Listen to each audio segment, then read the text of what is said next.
So it might be tempting for new moms and dads to keep a baby in their same room or even in the same bed, but a new study is finding that babies do better when they're sleeping in their own room. It's confusing for new parents. I mean, you're tired, the baby's tired, you're cranky, everybody's cranky. Here with some help to kind of make sense of it all is our friend Dr. Mandira Mehra with SSM Health. Good to see you. Nice to see you. Good morning. So, I joke about the haze that I was in for months, if not even a year afterwards, and yet there's a very serious medical component to whether babies should be in the room, shouldn't be in the room. Share with us the latest if you can. Let's figure this out. What should we do? Because now we have sort of conflicting evidence between the American Academy of Pediatrics and then what this new study is showing.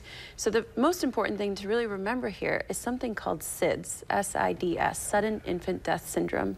And this is a very scary phenomenon where, unfortunately, within the first few months or first year of the child's life, the infant does not survive. There are many things that we have discovered in the past 20, 30 years that we can do to decrease this rate. One thing is, this was, again, 20, 30 years ago, the recommendation was to always have infants sleeping on their belly. And the thought process was this would help with regurgitation and they wouldn't choke and so on. But we noticed that doing that actually doubled the increase of sudden infant death syndrome. And so when the American Academy of Pediatrics came out and said actually the recommendation is to have infants exclusively sleep on the back, many people fought that. They said this is tried and true, this is what we've always done. But then when faced with these startling statistics, it was nope, they should sleep on their back.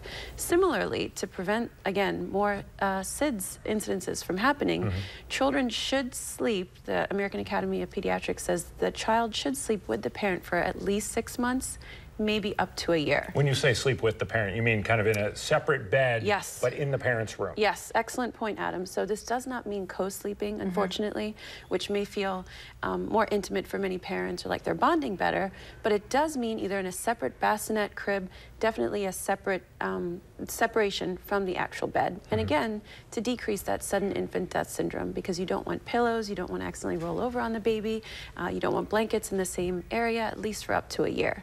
Now, what does this new study show? This new study shows that after about 4 months, if babies, the infants, and the parents sleep in the same room, the child and the parent actually gets less sleep. So now what health consequences does this have? So if the baby may actually get 30 minutes, an hour more of sleep if sleeping in a separate room, parents also get more sleep and less interrupted sleep. Now here's where the American Academy of Pediatrics and this new study kind of butt heads. The American Academy of Pediatrics says more sleep doesn't necessarily mean safer. And this new study says, however, new parents after 4 or 6 months chronically being sleep deprived make poorer decisions, may have more car accidents, may not be able to really be the best parent for their child. So the jury's still out. You know, the bottom line is that co-sleeping is really not recommended at all at any point, unfortunately. 4 to 6 months at least, if you can keep the child in your room, but in a separate crib, bassinet, something like that is really the key. And then after that, do what's best for your family, making an informed decision. And quickly, we want to touch on something else. We were joking that it really affects a brain, a new baby, but turns out pregnancy actually does have a legitimate biological effect on a mother's brain, a new study is showing. Absolutely. I think that's been sort of a joke, both in the medical community and everyday community, is moms have pregnancy brain or mom brain, what happens after pregnancy. Now we actually have functional MRIs and MRIs that do show us there is a difference. There is a loss of gray matter, there is some changes possibly in memory, and we're not sure why. So we don't know why, but we do know that there are changes. Some of the theories are, is this to help a mother forget sort of the hardships of pregnancy and everything she went through? I mean, that's kind of one of the theories.